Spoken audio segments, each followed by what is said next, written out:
오늘 오전에 여러분과 함께 나눌 말씀의 제목은 베레스 우사의 교훈입니다. 베레스 우사의 교훈. 지난 시간에 이스라엘 왕 다윗의 두 가지 죄와 관련해서 하나님께서는 우리의 내적 마음의 동기를 보신다는 말씀을 나누었는데요. 오늘은 하나님의 궤, 즉 하나님의 임재를 뜻하는 하나님의 궤, 그 언약궤, 증거궤라고도 하는데요. 이 언약궤와 관련해서 복음의 말씀을 나누겠습니다. 오늘 본문 말씀을 보겠는데요. 역대기상 13장 1절에서 10절까지 보겠습니다. 역대기상 13장 1절에서 10절입니다.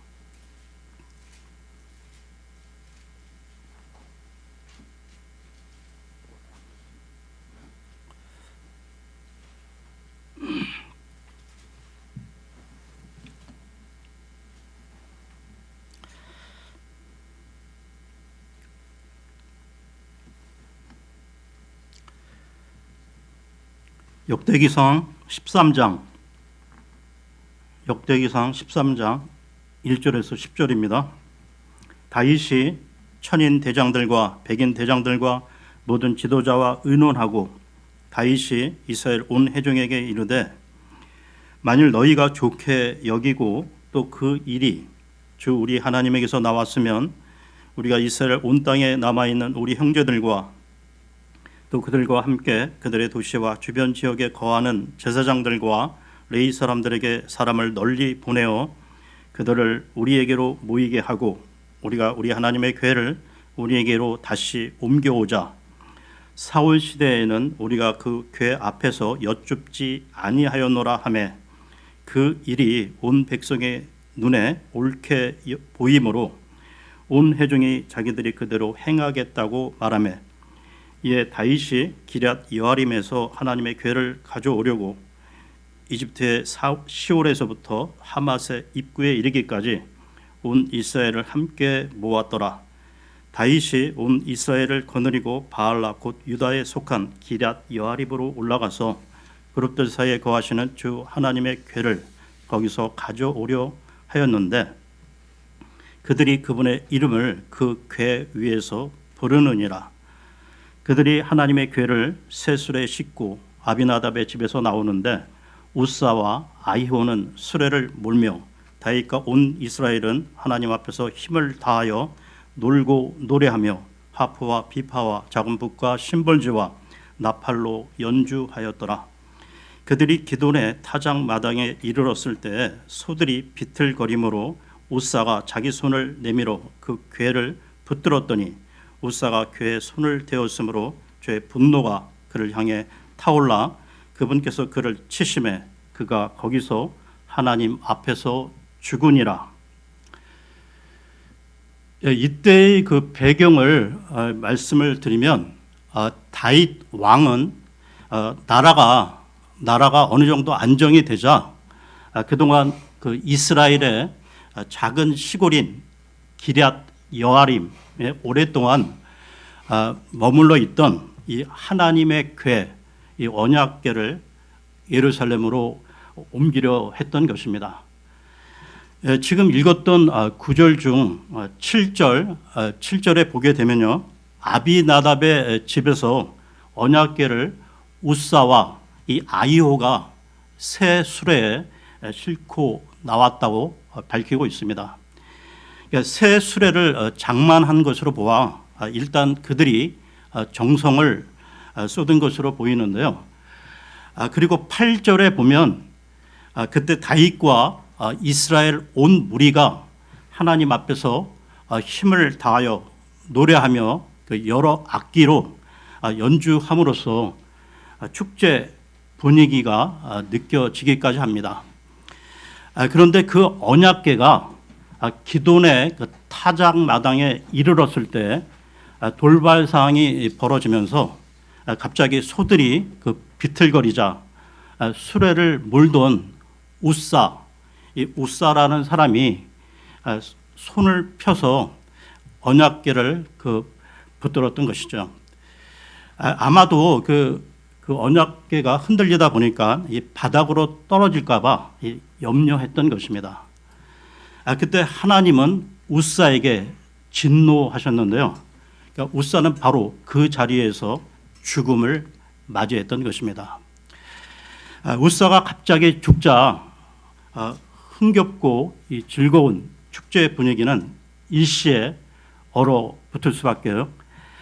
그런데 이것은 언뜻 보면 이해하기가 좀 어려운 것이, 그러니까 소가 휘청거려 혹시나 언약궤가 떨어질까 손으로 잡았다면 잘한 일이지 어떻게 그것이 하나님의 진노를 받아 죽을 만한 일인가 말입니다.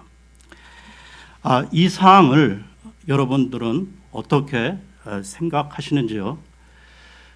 그렇다면 이 말씀을 통해 그 사건의 전후 사정을 살펴보겠습니다. 먼저 다윗이 하나님의 궤를 예루살렘으로 옮기려고 한 의도는 옳았다고 볼 수 있는데요. 나라가 안정이 되자 다윗은 하나님의 궤를 마땅히 국가의 중심인 예루살렘으로 옮겨 보관하려고 했던 것입니다. 그것은 정치 권력의 중심인 예루살렘에 하나님의 궤를 옮겨옴으로 하나님께서 이스라엘의 진정한 왕이심과 하나님의 통치하심을 보여주려고 했던 것이죠. 그러나 이렇게 선한 의도로 시작한 일이 큰 충격과 슬픔 속에 바뀌게 된 것입니다. 그렇다면 그 이유는 무엇일까요? 지금 살펴보는 이 내용이 사무엘기하에도 나오는데요. 사무엘기하 6장으로 가겠습니다. 사무엘기하 6장 1절에서 3절을 보겠습니다. 사무엘기하 6장 1절에서 3절입니다.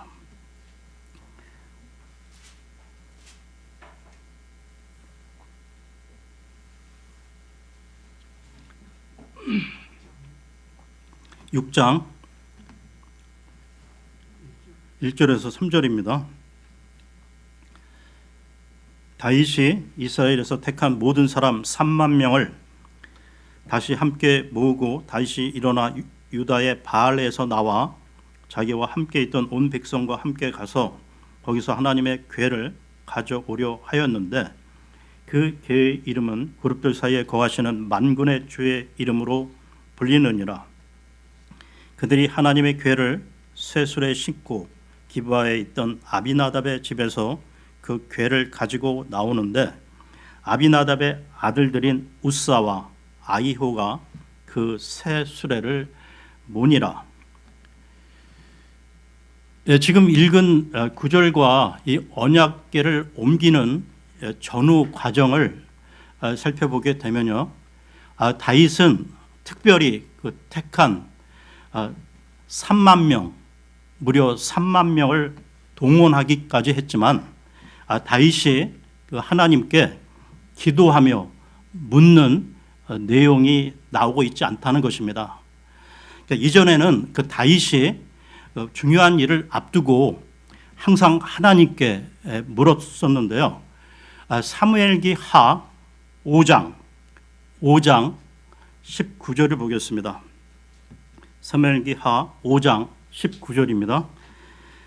다윗이 주께 여쭈어 이르되 내가 블레셋 사람들에게로 올라가리이까 주께서 그들을 내 손에 넘겨주시겠나이까 하매 주께서 다윗에게 이르시되 올라가라 내가 반드시 블레셋 사람들을 네 손에 넘겨주리라 하시니. 그리고 계속해서 5장 22절에 23절 보겠습니다. 5장 22, 23절입니다. 블레셋 사람들이 여전히 다시 올라와 르바임 골짜기의 포점으로 다윗이 주께 여쭈니 그분께서 이르시되 너는 올라가지 말고 그들 뒤로 돌아서 뽕나무 숲을 맞은편에서 그들을 습격하되. 이처럼 다윗이 그 전에는 하나님께 기도를 통해 물으며 일을 진행했었는데요. 그런데 이 언약궤와 관련해서는 그렇게 하지 않았다는 것입니다. 그러면 다시 역대기상으로 돌아와서요.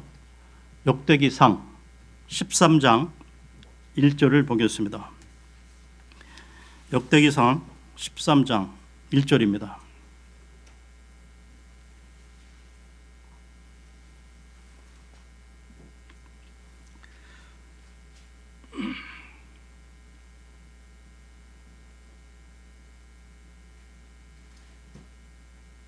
역대기상 13장 1절입니다. 다윗이 천인 대장들과 백인 대장들과 모든 지도자와 의논하고, 이처럼 다윗은 사람들하고만 의논했는데요. 그러니까 다윗의 생각과 의지만으로 이 언약궤 이전을 추진했던 것이 다윗의 첫 번째 패착이라고 할 수 있습니다. 그런데 여러분, 이 하나님께서는 이 언약궤를 옮기는 방법에 있어서 이미 그 민수기 4장의 말씀에 놓으셨다는 것이죠. 민수기 4장 5절에서 6절을 보겠습니다. 민수기 4장 5절 6절입니다.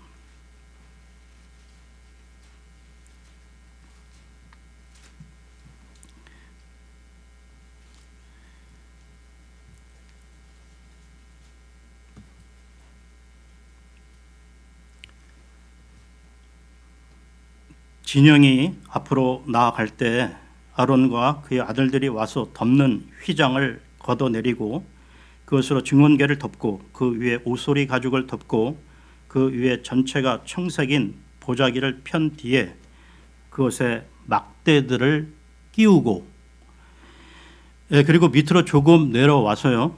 15절을 보겠습니다. 15절. 진영이 앞으로 나아갈 때 아론과 그의 아들들이 성소와 성소의 모든 기구 덮는 것을 끝마치거든 그 뒤에 고앗의 아들들이 와서 그것을 나를지니라. 그러나 그들이 거룩한 것은 아무것도 만지지 말지니 그들이 죽을까 염려하노라. 회중의 성막에 있는 이것들이 고앗의 아들들이 나를 지민이라. 그러니까 이 민수기 14장 이 전체를 보게 되면 이 증언궤, 즉 언약궤를 옮길 때는 막대들을 끼워 사람들의 어깨에 메고 옮기라고 했던 건데요. 이 부분과 관련해서는 우사가 죽었던 그 현장을 직접 목격했던 다윗으로부터도 그 이유를 들을 수 있다는 것입니다. 기돈의 그 타작 마당에서 우사가 즉사하자 크게 놀란 다윗은 그대로 예루살렘으로 돌아갔고 하나님의 언약궤는 근처에 있던 오벳 에돔의 집으로 옮겨지게 되는데요. 다시 역대기상으로 돌아와서요. 역대기상 13장 11절에서 14절을 보겠습니다. 역대기상 13장 11절에서 14절입니다.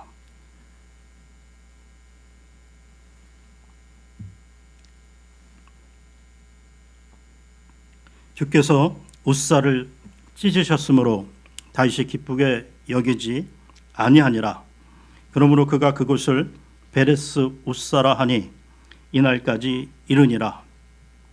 그날에 다윗이 하나님을 두려워하여 이르되 내가 어찌 하나님의 궤를 집으로 곧 내게로 가져오리요 하고 그 궤를 집으로 자기에게로 곧 다윗의 도시로 가져가지 아니하고 궤를 옆으로 가져가 가드 사람 오벳 에돔의 집에 이르게 하였으므로 하나님의 궤가 오벳 에돔의 집에서 그의 가족과 함께 석 달 동안 머물렀고 주께서 오벳 에돔의 집과 그가 소유한 모든 곳에 복을 주셨더라.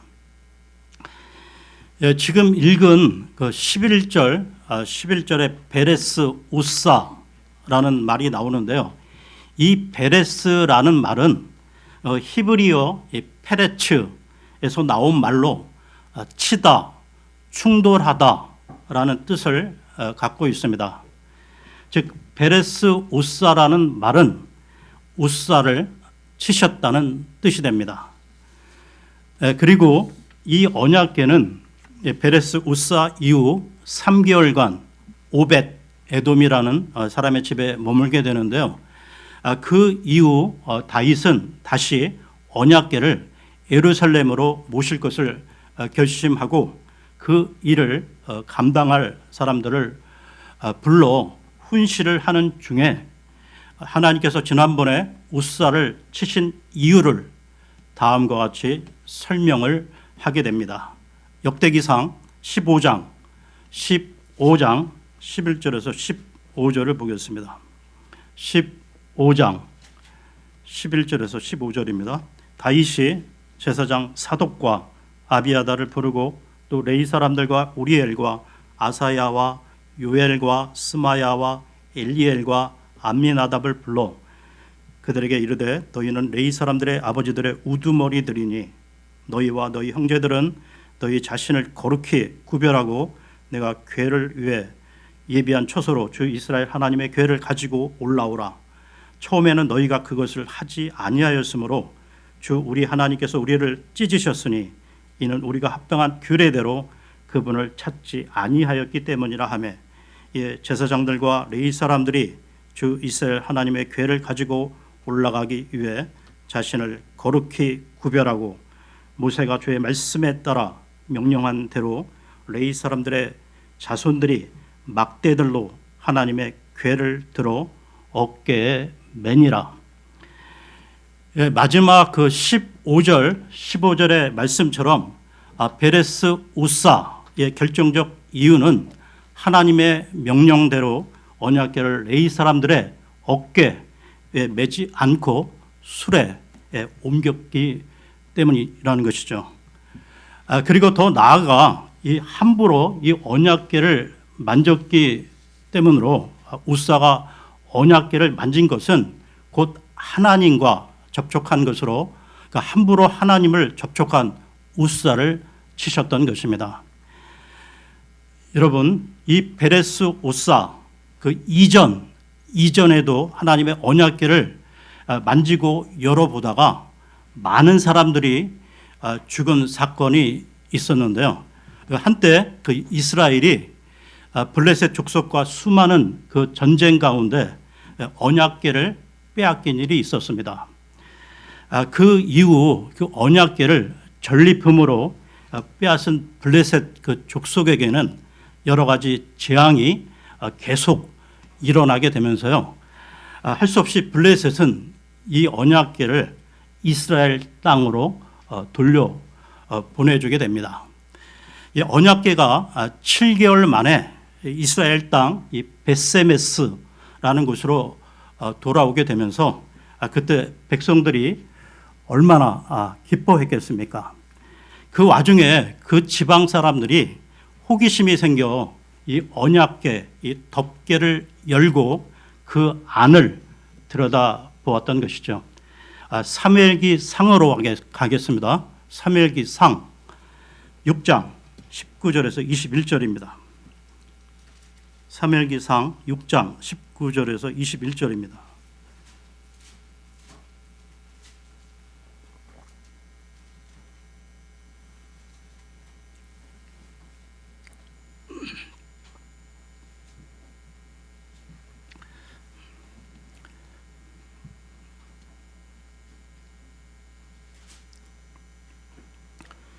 사무엘기상 6장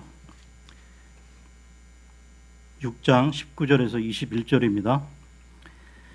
벳세메스 사람들이 주의 궤를 들여다보았으므로 그분께서 그들을 치시되 곧 그분께서 백성 중에서 5만 70명을 치시니라. 주께서 백성 중에서 많은 사람을 쳐서 크게 살육하셨으므로 백성이 애곡하였더라. 벳세메스 사람들이 이르되 이 거룩하신 주 하나님 앞에 누가 능히 서리요 그분께서 우리를 떠나 누구에게로 가실까 하더라. 그들이 사자들을 기럇 여아림 거주민들에게로 보내어 이르되 블레셋 사람들이 주의 궤를 도로 가져왔으니 너희는 내려와서 그것을 너희에게로 가져가라 하니라. 죽음을 맞이한 그들은 하나님의 그 임재와 같은 이 거룩한 언약궤를 경외심 대신에 호기심을 만족시키려 했던 건데요. 그들은 이 불경한 태도를 취함으로 하나님의 거룩하심을 손상시켰던 것입니다.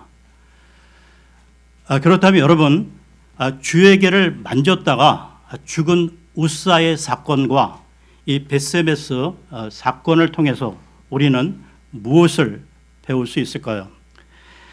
하나님의 거룩하심은 우리 인간들에게는 얼마나 두렵고 떨리는 것인지, 죄인은 스스로 하나님께 가까이 갈 수 없다는 것, 따라서 죄인이 거룩하신 하나님께 가까이 나아가고 그 위대하신 분에게 예배와 경배를 드리기 위해서는 반드시 속죄가 우선 되어야 한다는 것입니다. 여러분, 구약의 하나님은 죄에 대하여 엄격하게 차단하셨는데요. 그러니까 성막의 그 성소와 지성소 사이에는 두꺼운 휘장이 가로막혀 있었습니다. 그러니까 죄인인 인간이 하나님을 만나거나 하나님의 임재를 목격하지 못하도록 차단한 것이죠.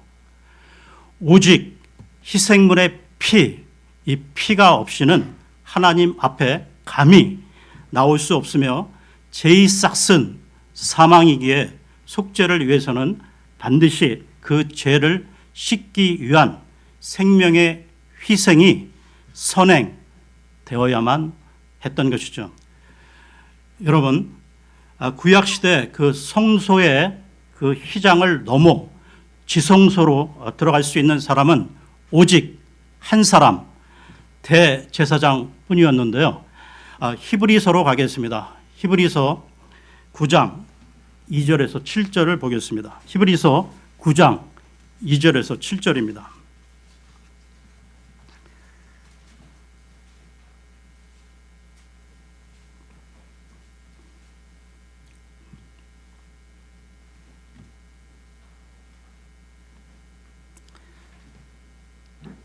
성막이 만들어졌는데 첫째 것은 안에 등잔대와 상과 보여주는 빵이 있었고, 성소라 불리며 둘째 휘장되어 있는 성막은 지성소라 불리느니라.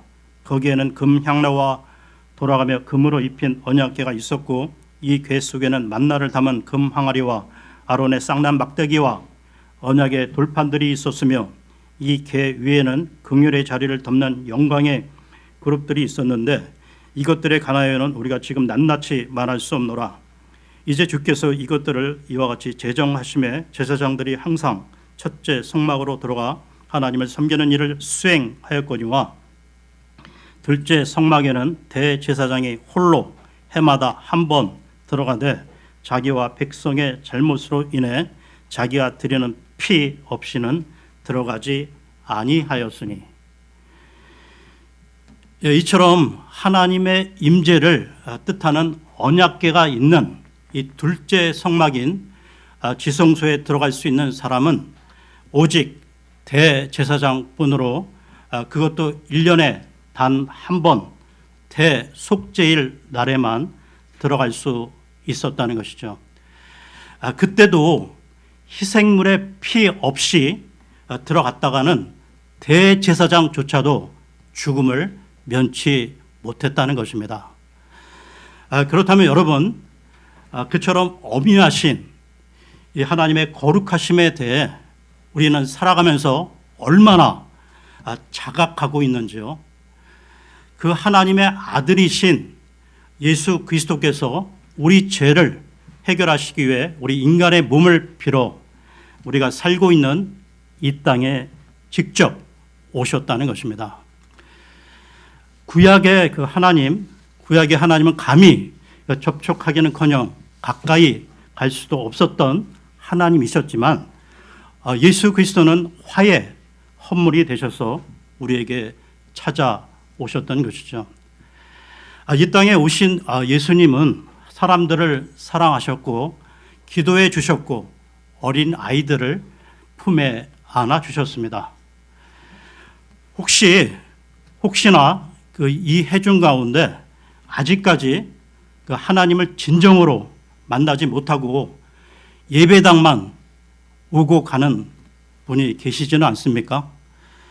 예수 그리스도를 통해 구원받아 하나님을 아버지라 부를 수 있는 하나님의 자녀가 되기를 원하시는 분은 다음 말씀을 주목해 보십시오.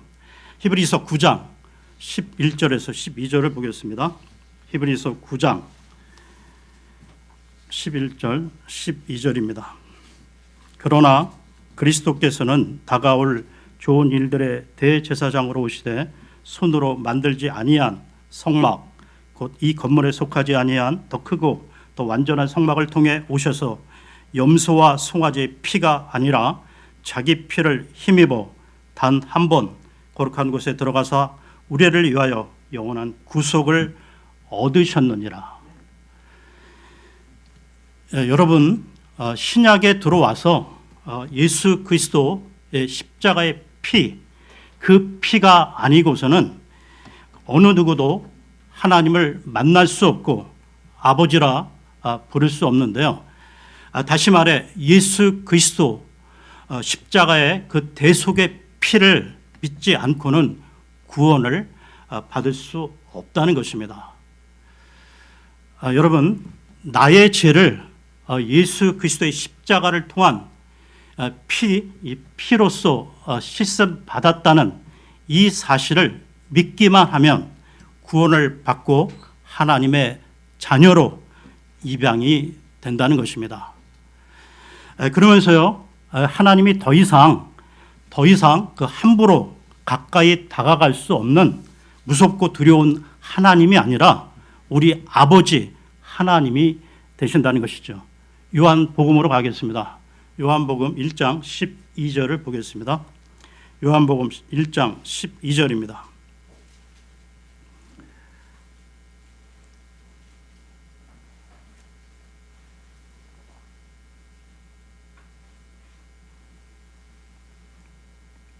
요한복음 1장 12절입니다. 그분을 받아들인 자들 곧 그분의 이름을 믿는 자들에게는 다 하나님의 아들이 되는 권능을 그분께서 주셨으니. 그러면 다시 역대기상으로 돌아와서요. 역대기상 13장 13, 14절을 보겠습니다. 역대기상 13장 13, 14절입니다.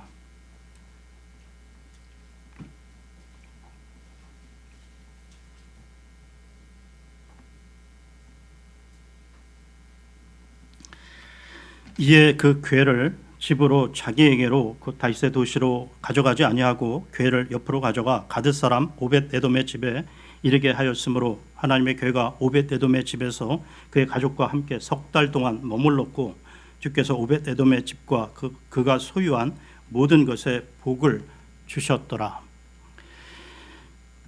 같은 하나님의 궤를 모시고 있었지만 우사는 벌을 받았고 오벳 에돔의 가족은 복을 받았다고 나오는데요. 아마 죽은 우사도 언약궤를 모시는 일에 앞장 선 것을 보면 그가 아비나답 그 집안의 그 장자나 신뢰받는 책임자였을 것입니다. 하나님의 궤를 모셨던 두 집안을 좀 더 비교해 보면요, 많은 사람들이 죽었던 이 벳세메스 사건 이후 아비나답의 가족들은 하나님의 궤를 수십 년 동안 계속해서 모셨지만 그럼에도 불구하고 그 집 아들인 우사가 죽는 불행이 일어났다는 것입니다. 그에 비해 이 언약궤를 석 달밖에 모시지 않았지만 그 오벳 에돔의 집은 복을 받았다는 것이죠. 오벳 에돔의 가족이 이 복을 받은 것은 그들이 무엇인가 선한 일을 했기 때문이 아니라 하나님의 임재를 받아들이고 은혜를 입었기 때문이었습니다. 여러분, 이 부분을 잊지 마십시오. 우리 주 예수 그리스도는 언약궤와 같이 이 복음을 받아들이고 하나님의 은혜를 입은 자에게는 구원과 복을 주시는 분이시지만, 그런데 하나님을 믿는다고 하면서도 여전히 범죄하고 불순종하는 자들에게는 심판과 징계를 내리시는 분이십니다. 그러면 오늘 말씀을 정리하겠습니다. 오늘 우리가 살펴본 이 언약궤는 하나님의 임재를 나타내는데요. 하나님은 이 언약궤를 통하여 그들 가운데 거하시며 교제하시며 통치하신다는 뜻입니다. 그러니까 이 말은 하늘 왕자가 그 언약궤를 통하여 이 땅에 임하는 상징이기도 한데요. 그런데 우리가 이 하나님께 나아가기 위해서는 하나님께서 정해주신 방법에 따라 나가야 한다는 것입니다. 여러분, 그 출애굽한 그 이스라엘 백성이 그 시내산에서 하나님께 가까이 나아가기를 두려워할 때 이 하나님께서는 중재자 이 모세를 세워 이스라엘과 교류하며 함께 하셨는데요. 반면에 이 모세를 통하지 않고 그냥 하나님 앞에 나갔다가는 그 누구라도 죽을 수밖에 없었다는 것입니다. 그러니까 이것은 죄로 더럽혀진 인간이 하나님의 방법에 따라 나아오지 않으면 하나님의 진노 아래 놓여 있다는 것을 보여주는 것입니다. 여러분, 이 베레스 우사 사건은 거룩하고 흠없는 예수 그리스도를 통하지 않고서는 하나님 앞에 나아갈 수 없음을 예표하는 사건이라는 것이죠. 그러니까 하나님께서 정하신 예수 그리스도의 십자가 그 피를 통하지 않고는 영원한 심판과 저주밖에 없음을 강력히 시사하는 이 복음적인 사건이요 메시지라는 것입니다. 네, 오늘 여기까지 하겠습니다. 네, 감사합니다.